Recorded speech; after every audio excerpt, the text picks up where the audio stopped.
Más, mamá, te caliento más, mamá, te caliento más.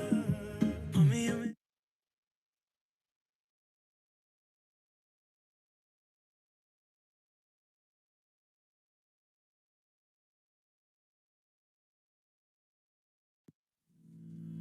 desnúdame.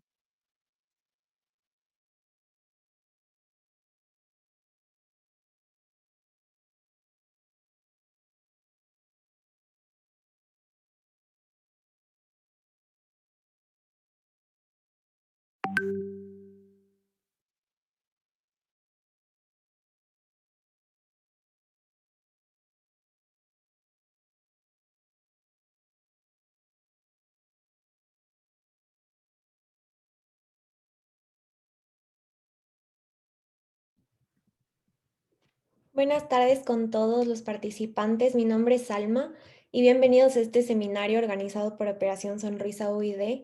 Es un placer tenerlos aquí con nosotros. Este mes, junto con el Comité de Redes Sociales, hemos estado haciendo una campaña de cuidados prenatales y es por eso que les tenemos esta charla el día de hoy. Queremos dar las gracias a los participantes por asistir y al doctor Fernando Salgado por organizar esta charla para nosotros. El doctor Salgado es ginecobstetra y ejerce en Brasil y estamos muy felices de tenerlo aquí con nosotros. Le doy la bienvenida y espero que este seminario sea de su agrado.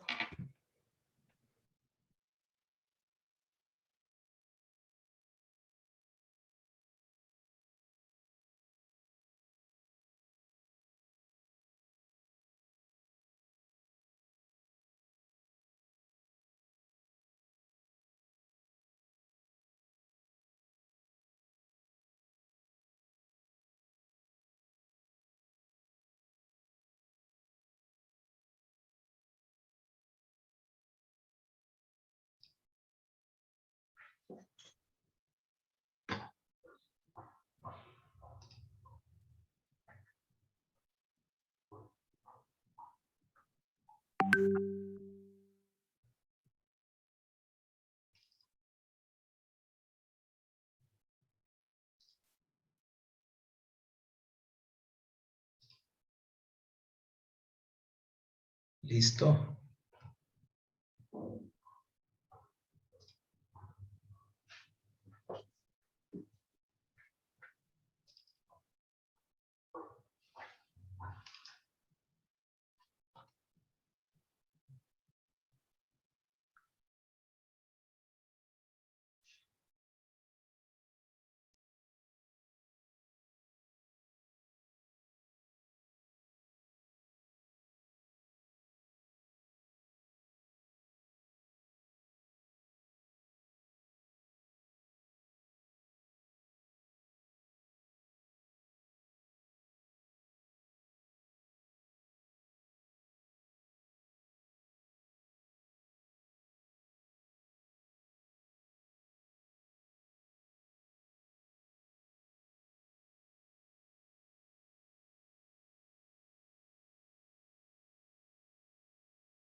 Hola, buenas tardes.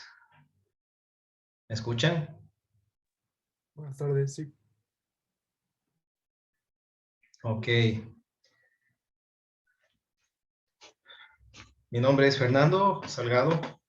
Soy médico ginecólogo obstetra, compatriota de ustedes, ecuatoriano. Yo desarrollo mi profesión en el Brasil desde hace algunos años ya, especializado en ginecología obstetricia y medicina fetal.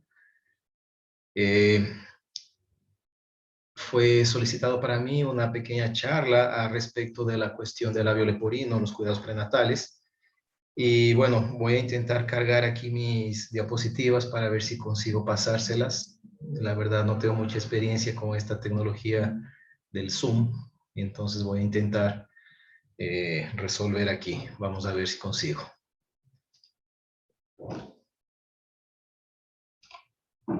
Creo que ya voy a conseguir. Ajá.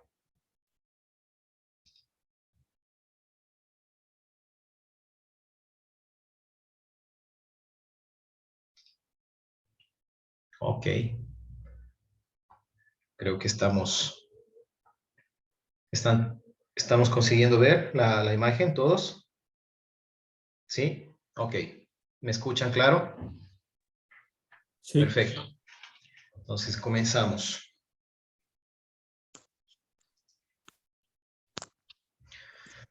Bueno, me pidieron para conversar al respecto del labio leporino y paladar hendido. Puede haber algunas palabras ahí que tengan una discordancia un poco extraña al sonido, a la traducción. Les ruego me disculpen la falta de costumbre de la terminología en español. A ratos a uno se le olvida y la traducción de los textos resulta un poco más difícil. Como les decía, mi nombre es Fernando Salgado Morales. Aquí en el Brasil yo pertenezco como miembro de la Sociedad de Ginecología y Obstetricia del Estado de Sao Paulo, Sociedad de Ginecología y Obstetricia del Estado de Minas Gerais, Federación Brasilera de Ginecología y Obstetricia, Sociedad Brasilera de Ultrasonografía, Sociedad Brasilera de Medicina Fetal, miembro de la Fetal Medicine Foundation Londres y de la ISUOG, que es la institución hoy en día tal vez la que más comanda en los guidelines al respecto de los rastreos y de las normas específicas para ultrasonografía, tanto en el área de ginecología cuanto en obstetricia y medicina fetal. Al respecto del labio leporino y paladar hendido, ¿qué es lo que podemos conversar? Traté de resolver la cuestión en pocos conceptos, desde luego los conceptos más específicos, para tener una idea más explícita al respecto de la etiología, al respecto del rastreo, de cuáles son los métodos más específicos para esto, los más usados comúnmente. Se trata entonces de los defectos faciales más frecuentes, los más diagnosticados, digamos, en cuanto a las malformaciones fetales de rastreo en exámenes de prenatal, principalmente ultrasonográficos. Corresponde a 7.5% de las malformaciones congénitas detectadas en las embarazadas, con una incidencia de 1 en 700 a 1 en 1000 nacidos vivos, lo que también se descubre también como 12% en casos de abortos de primer trimestre. Y esta incidencia es muy variable entre las etnias, siendo mayor en los asiáticos, ¿sí? Y, disculpa, se me pasó la imagen antes de ahora. Siendo mayor en los asiáticos y en la raza negra la frecuencia es más baja. Las hendiduras labiopalatinas son más comunes en los fetos de sexo masculino y son más frecuentes en el lado izquierdo del rostro. Aisladamente tienen la misma frecuencia en todas las etnias y son más frecuentes en el sexo femenino, cuando estamos hablando específicamente de la hendidura palatina aislada, cuando no tenemos ninguna otra malformación específicamente diagnosticada, a no ser solo la hendidura palatina. En este caso es la misma frecuencia tanto en asiáticos como en raza negra y son más frecuentes en el sexo femenino. A diferencia de las hendiduras labiopalatinas. Cuando hablamos de labio leporino y hendidura palatina, entonces combinada, es más frecuente en sexo masculino y más frecuente también cuando se trata del lado izquierdo. La mayoría de estas hendiduras labiales tienen el compromiso también de la parte del paladar. Entonces es mucho más común encontrar en bebés que tienen esta malformación la combinación en hasta 80% de frecuencia, ¿sí? Cuando se trata entonces de labio leporino con paladar hendido, la frecuencia es de 80%. Entonces es mucho más común encontrar la combinación de estas dos malformaciones antes que encontrar una de las dos aisladamente. Estos labios leporinos con hendidura palatina son más comunes también y las medianas son más raras. Entonces, cuando encontramos esta hendidura labiopalatina en la mitad del labio, eso es mucho más raro que encontrar, digamos, aisladamente, es más raro que encontrar las labiopalatinas combinadas. Las hendiduras labiopalatinas unilaterales, cuando se trata solamente del lado izquierdo o del lado derecho, son hallazgos aislados en la mayoría de los casos, ¿sí? En la mayoría de los casos eso da más o menos 70-80% de la población diagnosticada. Y tenemos siempre que correr atrás de la presencia de malformaciones adicionales, porque esto, desde luego, tiene una posibilidad incrementada de diagnóstico sindrómico. Entonces, cuando encontramos malformaciones adicionales, probablemente esta malformación facial está acompañada o es parte de una síndrome fetal. Tenemos aquí los tipos de hendiduras labiopalatinas y su incidencia, también con su prevalencia en relación a las aneuploidías, discúlpenme, y a los síndromes. Entonces, tenemos aquí 4 tipos, básicamente descritos del 1 al 4, siendo el tipo 1 la hendidura labial aislada, cuando se trata únicamente del labio leporino, con una incidencia de 20 a 25% y de 0 a 10% de probabilidad de hacer parte de una síndrome genética. Cuando se trata del tipo 2, conocida como hendidura labiopalatina, estamos hablando ya de labio leporino y hendidura palatina, la incidencia ya es de 50% y relacionado en 20% del total con síndromes. Cuando esta hendidura es bilateral, es decir, labio leporino y hendidura palatina generalmente de lado y lado, aquí la incidencia no es descrita porque es muy variable. Sin embargo, tenemos ya una relación de aproximadamente 25 a 30% con síndromes. Y cuando se trata solo de la hendidura mediana, en la mitad del labio, digamos, eso tiene una incidencia de menos de 1%, 0.5%, pero sin embargo la relación con los síndromes, con aneuploidías, tiene un porcentaje de más de 50%. Entonces, esto es importante saber porque cuando encontramos esta malformación, particularmente la hendidura mediana, ¿sí? Tenemos que siempre estar pensando que puede haber síndromes asociados. Al respecto de la etiología y la genética del defecto, hablamos de hendiduras labiopalatinas laterales. Se tratan de defectos de fusión entre las prominencias frontonasal maxilares y segmento intermaxilar. Entonces, se trata de una malformación que de hecho ya está, vamos a decir, ya está predispuesta desde el inicio del primer trimestre. Desde el inicio del primer trimestre ya podemos observar en fetos de 7, 8 semanas las prominencias frontonasales, los maxilares y los segmentos intermaxilares en proceso de crecimiento y fusión anterior. Entonces, estos procesos, ellos crecen en dirección postero-anterior en la formación facial del feto y se encuentran a nivel de la línea media para formar ahí sus fusiones. Cuando estos defectos de fusión se presentan, vienen los defectos de resultantes justamente como labio y paladar. Las hendiduras medianas resultan de la falla de fusión de las prominencias nasales medianas. Entonces, eso es lo que diferencia cuando se trata justamente de un defecto a nivel de partes blandas, solamente labios, solamente la cuestión que abraza las estructuras faciales referentes a piel, referentes a mucosas, referentes a planos musculares exclusivamente, o en su defecto cuando ya están en relación también a las partes de estructura dura que son los huesos, ¿no?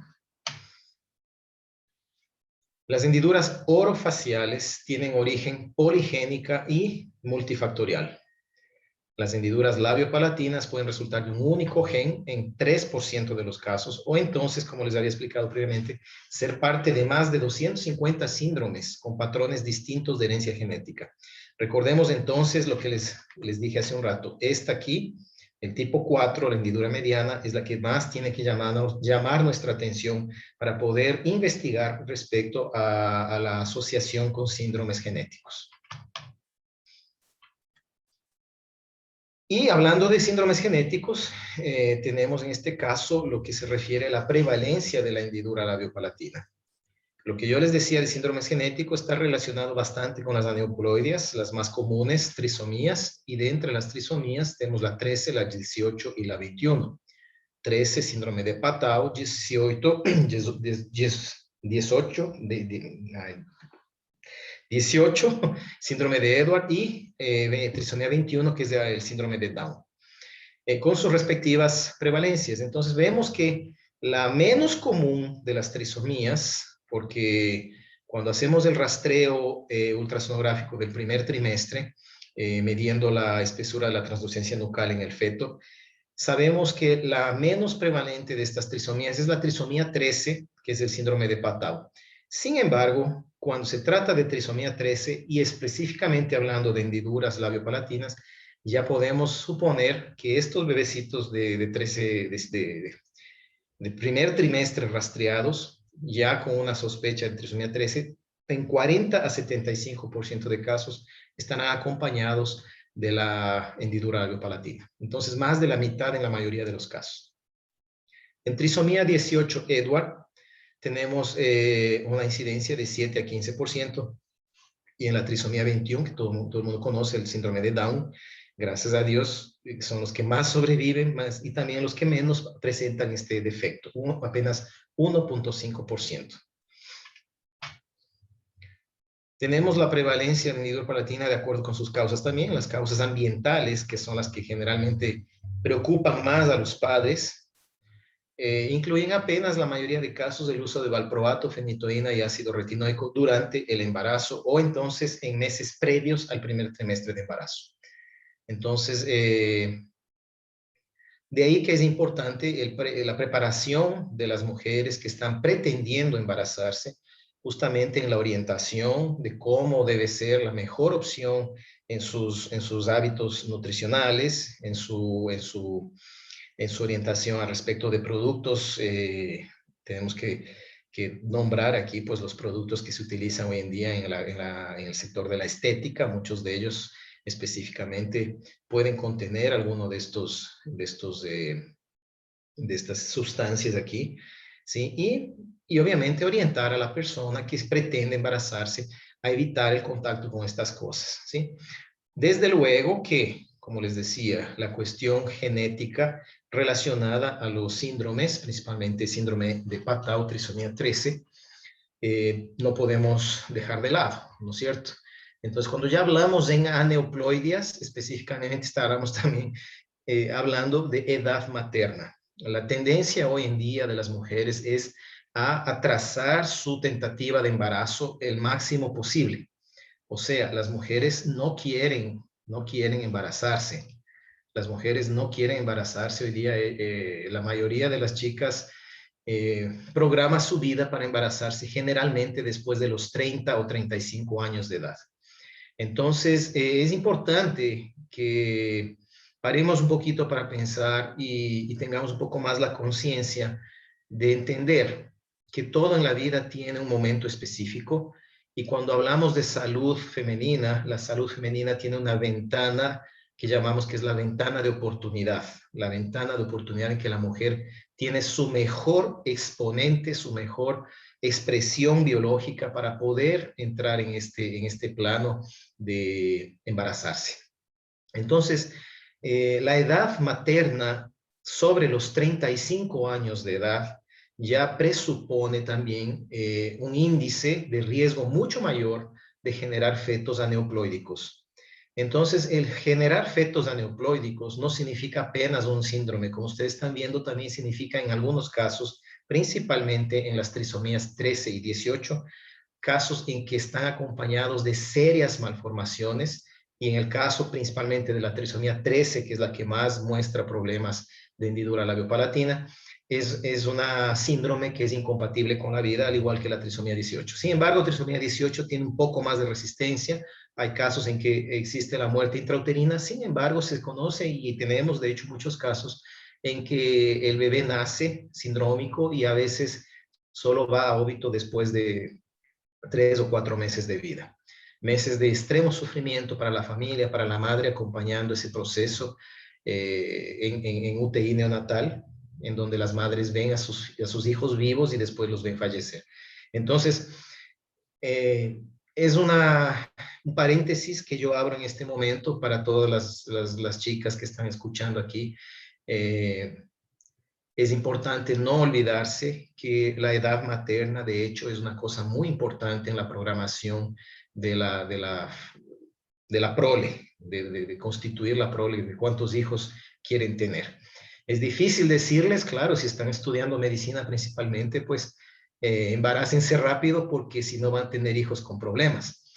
Porque claro, el rato en que uno está estudiando, está preparándose para una profesión y hablando de medicina específicamente, carrera muy larga, que exige y demanda mucho de nuestro tiempo, embarazarse pues viene a ser sinónimo de locura, ¿no? Es una cosa que generalmente dicen, no, ¿cómo se te ocurre ahora embarazarte si tenías que estudiar y graduarte primero y etcétera?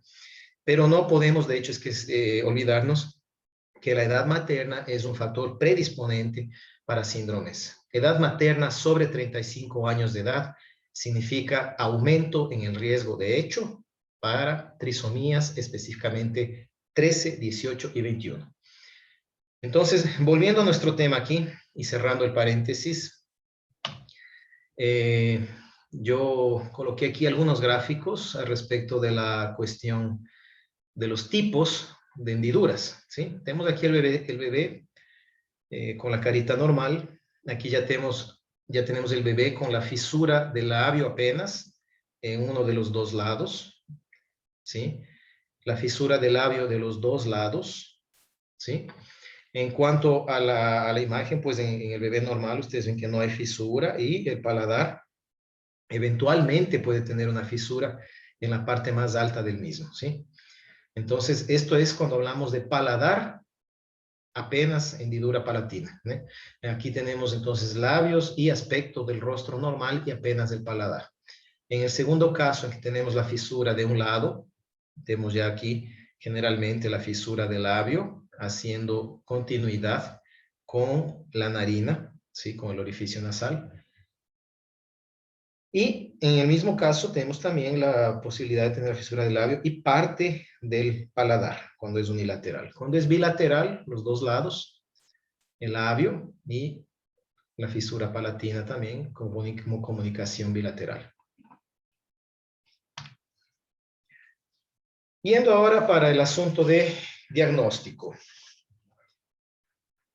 Aquí tenemos que hablar un poco de ultrasonografía, y yo no sé hasta qué punto en la universidad hoy en día se está haciendo, digamos, énfasis en que los estudiantes aprendan o que se familiaricen con imagen ultrasonográfica.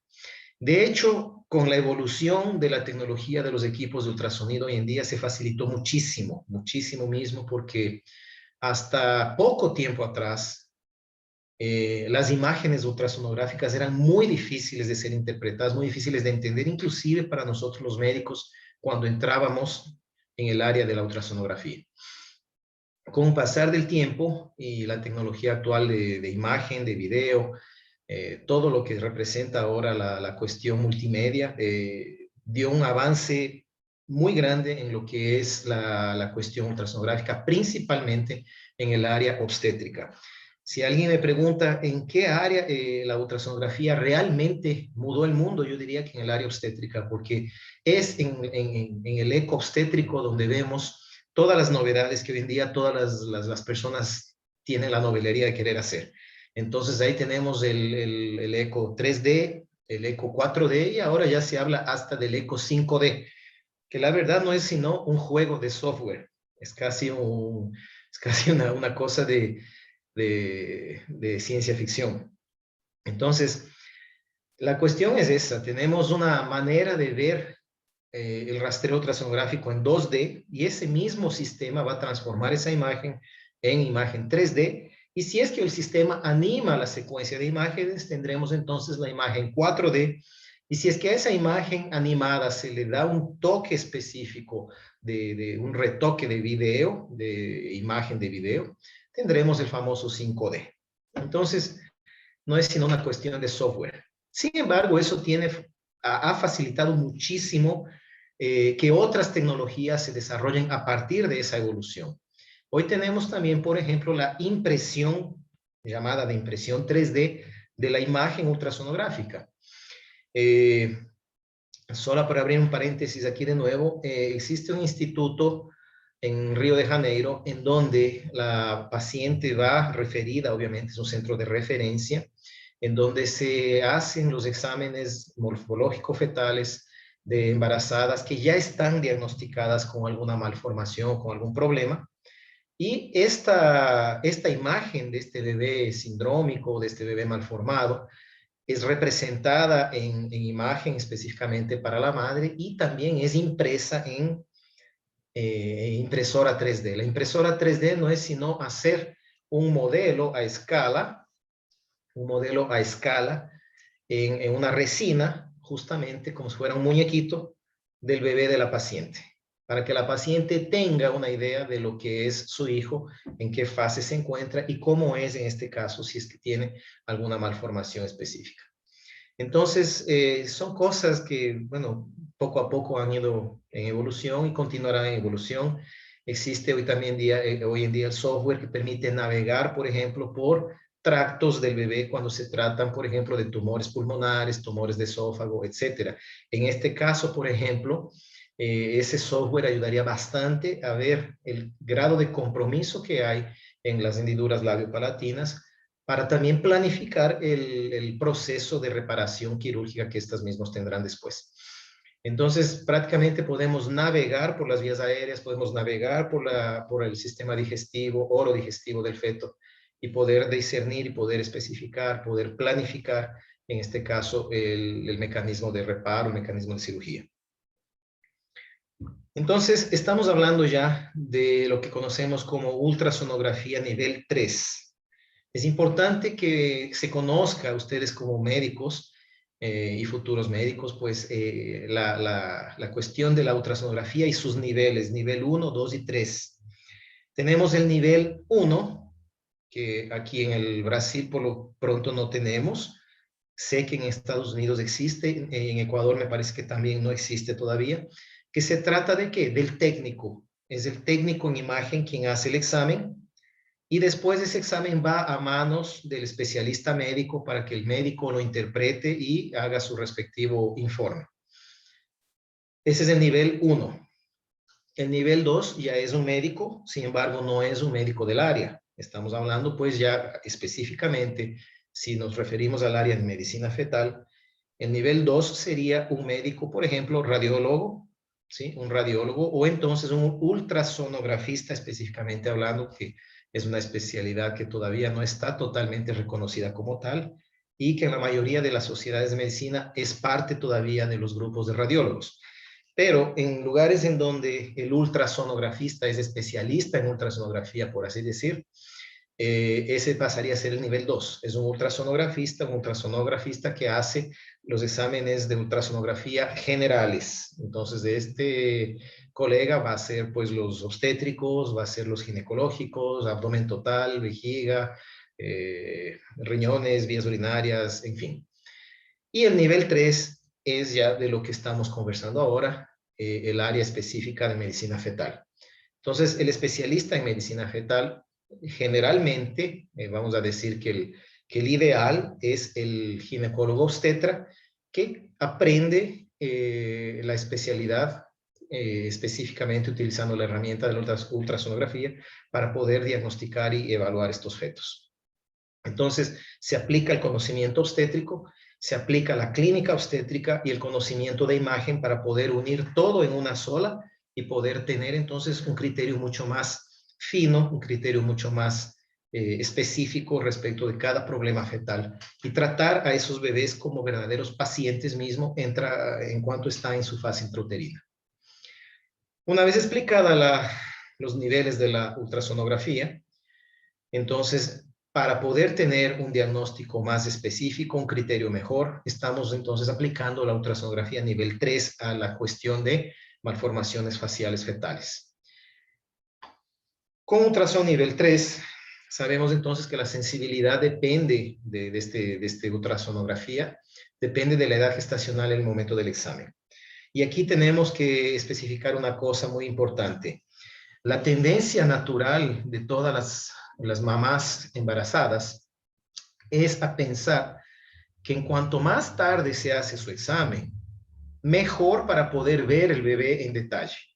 Porque la tendencia es creer que el bebé ya está más desarrollado, que ya está más crecido y que por estar así va a ser más claro y más factible poder ver los detalles de su carita, de sus manos, sus dedos, en fin. Entonces, ahí tenemos que corregir y tenemos que contradecirles y explicarles mejor que la cuestión no es así. La edad gestacional es importante para poder hacer una ultrasonografía, específicamente hablando ya de las morfológicas fetales. Tenemos la ultrasonografía morfológica fetal y tenemos específicamente dos que son hechas durante el embarazo. Hablamos ya de la ultrasonografía morfológica fetal de primer trimestre y tenemos la de segundo trimestre. La de primer trimestre es ideal hacerla en torno de 12 semanas. Lo que los guidelines solicitan es que sea hecha generalmente de 11 semanas a 13 semanas y 6 días. O entonces con un feto cuya longitud cabeza-nalgas, medido de la cabeza a la nalguita del feto, sea de 45 a 84 milímetros como máximo. Entonces, ahí tenemos ya los criterios específicos de imagen que solicitan que el bebé sea visto de tal forma, que localice la cabeza de tal forma, en fin. Entonces, todo eso únicamente lo podemos hacer con la edad gestacional que está solicitada, porque no podemos colocar un bebé de menos de 45 milímetros para hacer diagnóstico prenatal de rastreo, o entonces de más de 45 milímetros, de más de 89 milímetros. Hasta porque tenemos también como herramienta adicional para este rastreo los softwares de cálculo de la Fetal Medicine Foundation y de la ISUOG. Entonces, estos softwares, cuando nosotros colocamos los datos de la ultrasonografía, ellos ya filtran los casos, que si colocamos ahí que el feto tiene 95 milímetros, automáticamente ya va a bloquear y va a decir que no es un caso que pueda ser factible de analizar. Estos softwares lo que hacen es traducir los hallazgos que tuvimos durante el examen a porcentajes de riesgo.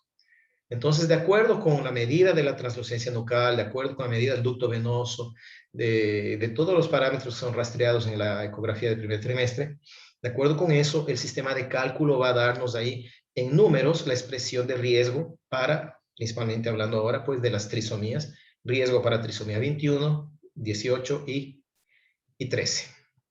Entonces, la sensibilidad depende de la edad gestacional. Cuando ya vamos para el examen de morfológico fetal de segundo trimestre, los guidelines solicitan que este examen sea hecho entonces con una edad gestacional de 20 a 24 semanas.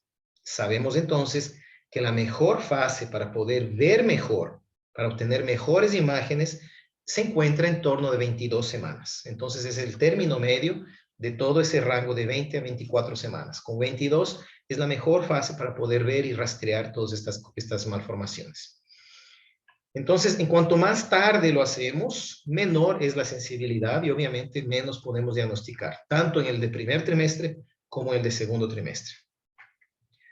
Tenemos protocolos específicos para la evaluación de rostro fetal, ¿sí? Y de estos protocolos estamos hablando básicamente de la técnica del examen. No voy a entrar en detalles en la técnica del examen porque no viene al caso ahorita. Pero vale la pena, como les decía desde un inicio, siempre estar pendiente y chequeando señales que puedan sugerir la presencia de anomalías asociadas. Porque si encontramos un labio leporino con 22 semanas en el examen morfológico, lo primero que tenemos que hacer es ver si no tiene cualquier otra asociación de malformaciones en el resto de órganos y sistemas, para poder decirle a la madre que eso es apenas un defecto, una malformación facial o entonces orofacial, que es factible de corregir, porque hoy en día tenemos, de hecho, pues todas estas técnicas específicamente desarrolladas por los cirujanos para poder corregir ese defecto. Entonces ahí tranquilizamos a la madre haciéndole saber que eso es un defecto que puede ser corregido y que no representa riesgo para la vida de su hijo. Ahora, si es que descubrimos que tiene otras cosas asociadas, la conversación ya va a ser diferente. Como les decía, entonces, la ultrasonografía morfológica fetal de primero y segundo trimestre. Lo único que voy a mencionar respecto de la técnica del examen es que el plano axial es el mejor para evaluar el comprometimiento, ¿sí? El comprometimiento del paladar y del labio. Y aquí una cuestión interesante, la hendidura labio-palatina tiene más probabilidad de diagnóstico prenatal que la hendidura labial aislada, ¿sí? Y esta hendidura labio-palatina ya puede ser diagnosticada en el primer trimestre, desde luego dependiendo, claro, de la experiencia del examinador, dependiendo de la calidad de la imagen del equipo que estamos utilizando y dependiendo también de los factores del biotipo de la paciente. Pacientes que tienen un panículo adiposo muy grande, las pacientes que son muy gorditas, por ejemplo, es bastante más difícil para conseguir una imagen que sea más específica y que sea más, digamos, más explícita cuando encontramos la malformación. Existen también actitudes del feto que pueden estar, digamos, haciendo la cuestión más difícil. La actitud fetal es importante. Tenemos la tendencia de muchos fetos de cubrir el rostro.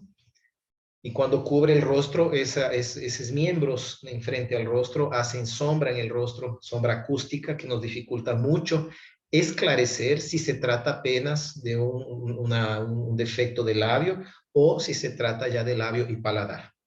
Entonces ahí abrimos un poco nuestro eje en el transductor y nos vamos a plano axial para tratar de ver si realmente se trata o no de una malformación asociada, digamos, combinada, perdón, entre labio y paladar o entonces solamente labio. La detección durante el prenatal de la hendidura labio-palatina no pasa de 60% en centros de referencia. Entonces, a pesar de ser una malformación que podemos decir que a la ultrasonografía es bastante gritante, cuando tenemos las condiciones de poder analizar y ver bien, en centros de referencia, específicamente hablando de medicina fetal, no se consigue sino hasta 60% apenas del diagnóstico bien hecho en el prenatal.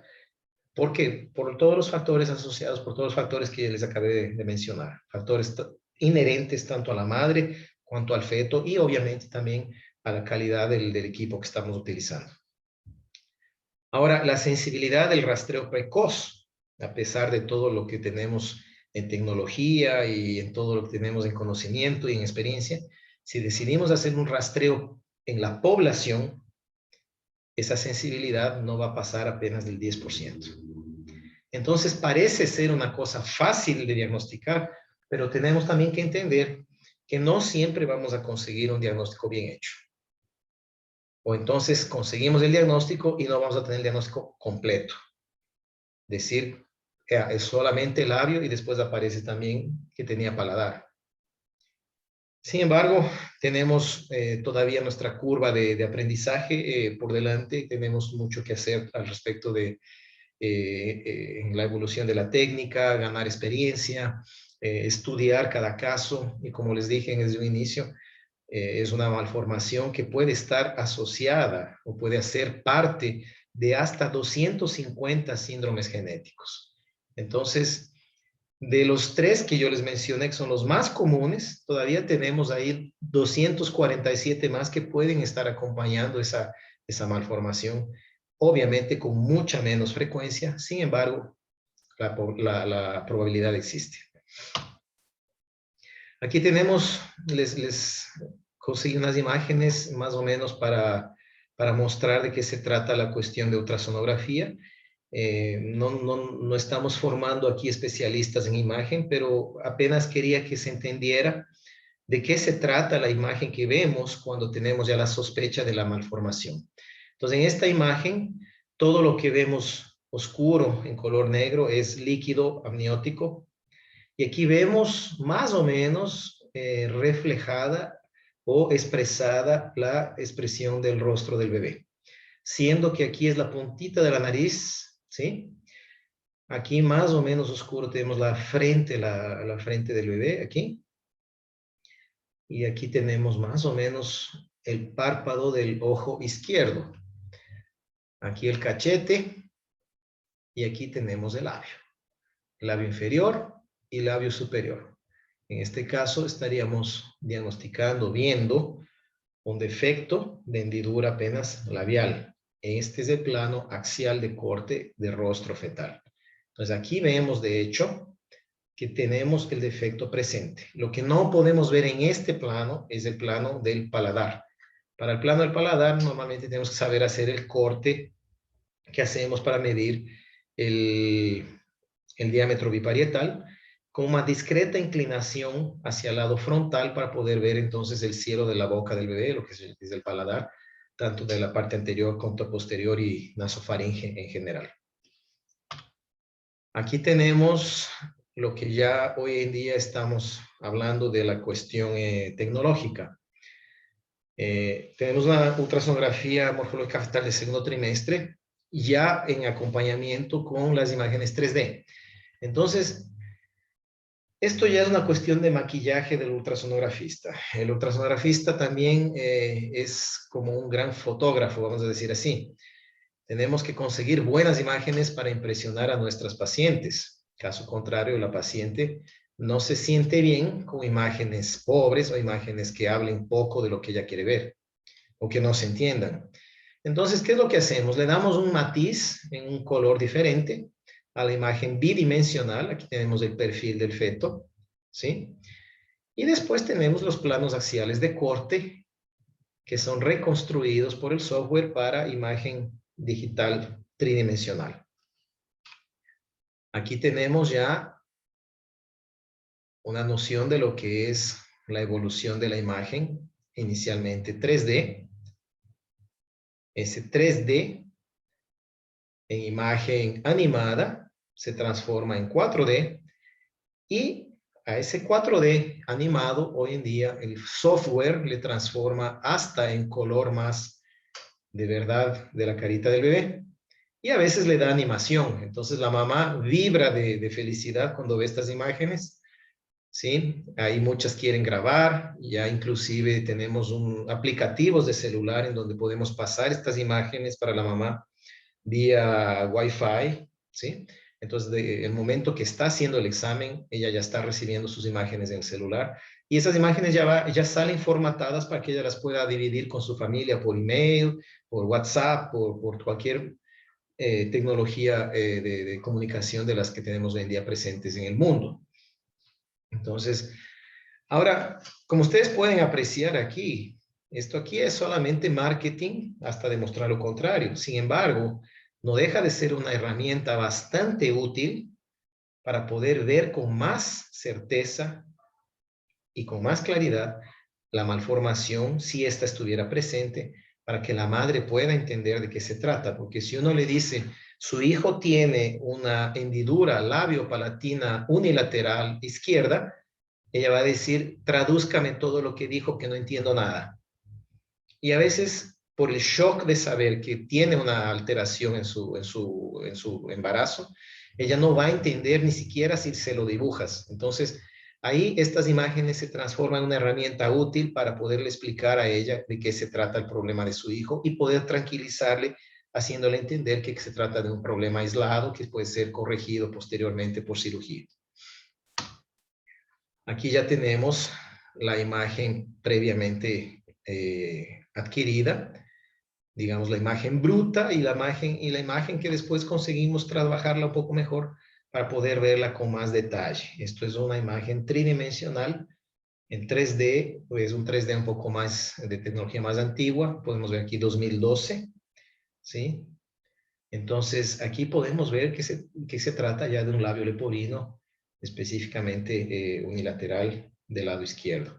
Aquí en estas imágenes, como les dije, repito, no es posible esclarecer aquí si tenemos o no el compromiso de paladar. Lo que yo les estaba comentando inicialmente hace unos minutos, pues tenemos la imagen en reconstrucción tridimensional, el labio leporino. Esta imagen ya es renderizada por un software especial que le da esta textura. Aquí ya parece un muñequito de plástico, ¿verdad? Y esta imagen aquí es impresa en resina en un muñequito que se le entrega a la mamá. Esa es la famosa impresión 3D. ¿Ok? Entonces, estas imágenes, de hecho, como yo les decía en inicio, pues son muy imágenes de mucho marketing, pero ahora podemos utilizarlas como herramienta útil, principalmente para explicar a los padres de qué se trata el problema del bebé. Esta ya es una imagen en 3D más moderna, ¿sí? Es una tecnología más moderna. Podemos ver aquí la fecha del examen fue 2018. Entonces, en esta imagen ya tenemos una textura un poco más natural y de la misma forma, el detalle de la boca del bebé es bastante explícito. Para finalizar, tenemos aquí la expresión de varios bebés con sus defectos. Podemos ver que los bebés no dejan de sonreír porque ellos no tienen por qué sentirse diferentes, ¿no? En una edad tan bonita en que las diferencias no son percibidas. Entonces podemos ver aquí varias expresiones de bebés con el defecto facial, orofacial. Aquí tenemos en el caso un bilateral, ¿sí? Aquí tenemos otro bilateral. En fin, yo quería encerrar esta conversación, esta pequeña presentación así bastante generalizada de lo que es el tema. Es un tema muy amplio, un tema muy profundo.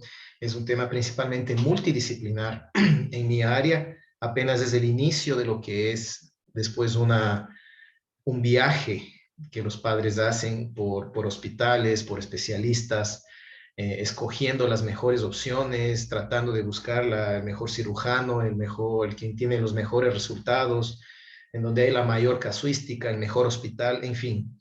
Ese viaje comienza aquí, en mi consultorio, en el consultorio del ginecobstetra que realiza la ecografía, que comienza dando, digamos, las primeras noticias para los padres, y entre ellas, pues, la noticia de la malformación orofacial de su hijo. Entonces, este es un viaje muy largo, sería tema de una conversación tal vez, de hecho hay congresos enteros de ese tema exclusivamente. Y bueno, yo quería encerrar apenas con un pensamiento muy interesante, pues todo esto que estamos conversando es específicamente vinculado a una obra bastante interesante, una obra muy bonita que tenemos pues en el área médica en el mundo. Hoy en día es un movimiento mundial que trabaja justamente para corregir esta cuestión. ¿Por qué? Porque el nombre ya lo dice todo, el nombre es Operación Sonrisa. Y en Operación Sonrisa, pues la palabra sonrisa representa mucha cosa. Y la sonrisa, pues como ustedes ven, es una manifestación que inicia desde los primeros años de vida de todo individuo. No hay nadie tan rico que no la necesite, ni nadie en la miseria que no la pueda dar al triste. Genera felicidad en el hogar, fortalece la amistad y el amor, y el amor ayuda a no ahogar. Es aliento para los cansados, esplendor para los desilusionados, sol para los que en oscuridad están ocultados. Con esto quiero finalizar mi charla. Espero que haya sido de interés. Estoy abierto a cualquier pregunta, si es que es posible o si es que existe alguna duda. Y les agradezco mucho por su presencia, por su tiempo. Cualquier cosa estoy a disposición. Espero que haya sido del agrado de todos. Bueno, queremos agradecer al doctor Salgado por su participación en este espacio, en la que nos pudimos instruir con todos sus conocimientos acerca del tema. Y creo que es importante que nosotros como futuros, no como voluntarios de la Fundación, nos informemos sobre estos temas. Entonces, bueno, con todos los presentes, espero que todo este conocimiento brindado el día de hoy les motive a seguir investigando, aprendiendo. Y bueno, si alguien tiene alguna inquietud o tiene la necesidad de realizar alguna pregunta, este es el momento para hacerlo. Lo pueden hacer mediante el chat o también pueden prender sus micrófonos y hacerlo.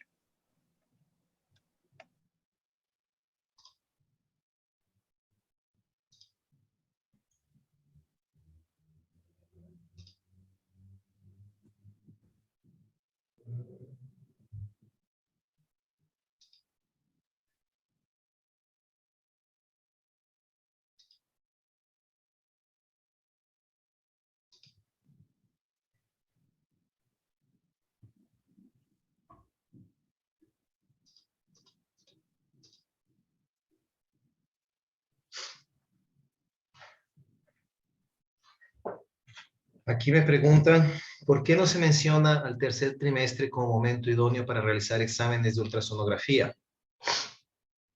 Ok.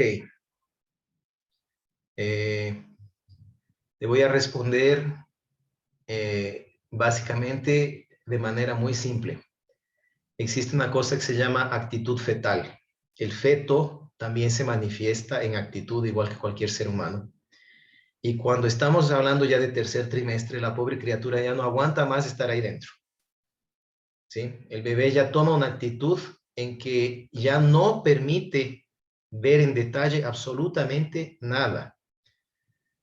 Con el crecimiento fetal disminuye la ventana acústica en la ecografía. ¿Qué es la ventana acústica? Es el mismo principio de la fotografía.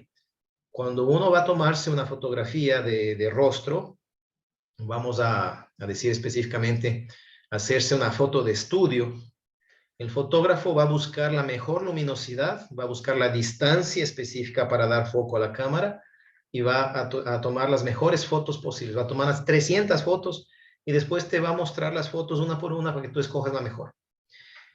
En este momento, el feto responde exactamente con los mismos requerimientos de la fotografía. Necesitamos una distancia para poder ver en detalle.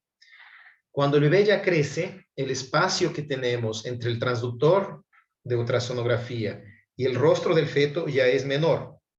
Como toda ley de la óptica, si tú tienes una distancia muy próxima del objetivo, es más difícil para conseguir el foco. Entonces se pierde la nitidez de la imagen. Si a esto le añadimos que el feto a veces coloca la carita contra la placenta o contra la pared uterina, a veces esconde su rostro, vira de lado, o entonces coloca sus dos brazos al frente, perdemos totalmente la capacidad de poder ver en detalle de qué se trata la cuestión de la malformación. Entonces, es por eso, es por eso que les dije desde un inicio, existen los guidelines específicos. Hoy en día tenemos dos instituciones mundialmente conocidas y famosas por ser quienes escriben esos guidelines, son la Fetal Medicine Foundation de Londres, dirigida por Kypros Nicolaides, y tenemos la ISUOG, que es la Sociedad Internacional de Ultrasonografía en Ginecología y Obstetricia. Entonces, estas dos entidades están todos los días, vamos a decir todos los días, todos los años, lanzando nuevos guidelines para rastreo, guidelines para estudios, guidelines para todos los exámenes. Por lo tanto, es impresionante que cada vez que vamos a un congreso vemos que muchas cosas se aumentaron, otras ya no se habla más y ya fueron sustituidas por nuevas. Pero de entre todo esto es siempre importante recordar que cuando queremos hacer un rastreo de malformaciones, principalmente si son orofaciales, faciales en general, necesitamos referirnos a la ecografía morfológica fetal, sea entonces de primer trimestre, hablando entonces de 11 semanas a 13 semanas y 6, o entonces la de segundo trimestre, en la cual tenemos ya nuestra ventana de 20 a 24, idealmente 22. Recordando también que el primer trimestre El rastreo morfológico del primer trimestre es un ultrasonido de rastreamiento, rastreo. Es para rastrear principalmente síndromes. Ya el de segundo trimestre es para diagnosticar malformaciones. Entonces, si es que tenemos ya algún dato específico o sugestivo en el primer trimestre, tenemos que correr atrás después en el ultrasonido de segundo para esclarecer y para ver mejor eso ahí. La ecografía de tercer trimestre ya está más específica, digamos, más orientada a lo que es la biometría fetal, medir el feto, acompañar crecimiento, acompañar aumento ponderal y básicamente evaluar los factores envueltos o que abrazan la cuestión hemodinámica que está relacionada al bienestar fetal, ¿sí? A la función de la placenta y a la cuestión hemodinámica materna también con la evaluación de las arterias uterinas. Por tanto, es por eso que no se menciona el de tercer trimestre, porque el tercer trimestre ya no es una ecografía idónea para esto.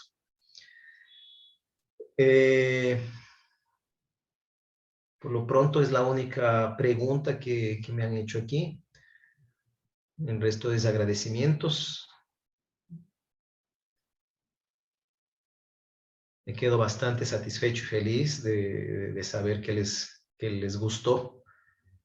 Y bueno, si tienen alguna otra pregunta, estamos creo todavía con tiempo, no sé. Estoy dispuesto aquí.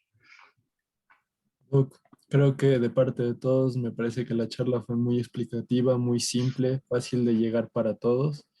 De parte de Operación Sonrisa y nosotros como grupo, y creo que de parte de todos los participantes estamos muy contentos de que haya sido parte de un crecimiento personal de cada uno de nosotros. Como usted dice, cada vez que asistimos a una conferencia adquirimos nuevos conocimientos, a veces los conocimientos antiguos son reemplazados por unos nuevos más avanzados, y creo que eso es lo que hay que destacar en cada una de las charlas. Muchas gracias a usted por ayudarnos a conseguir nueva información, y espero que sea de mucha motivación para cada uno de los participantes seguir buscando más información y solventar esas preguntas que siempre uno termina teniendo al fin de cada charla. Muchas gracias, doctor. Una charla, como le recalco, muy simple, muy fácil de digerir para todos, y muchas gracias. A los presentes les hago acuerdo, los que ya han participado en nuestros seminarios, no olviden que se envía un correo con su certificado y grabación de la charla, así que por favor también les va a llegar un cuestionario para una retroalimentación para que nos ayuden a seguir mejorando cada una de estas charlas. Muchas gracias, doctor. Muchas gracias a los participantes. Muchísimas gracias también. Espero que tengan una excelente final de tarde y que se aproveche en todo sentido, pues si es que en algo se pudo aportar ahora. Estoy a disposición para cualquier otra necesidad, cualquier otra duda que tengan. Estoy a disposición. Tiene mi correo electrónico, cualquier cosa estoy abierto a sus dudas. Muchas gracias, doctor, por su disposición. Gracias también a todos. Muchas gracias. Gracias. Hoy voy.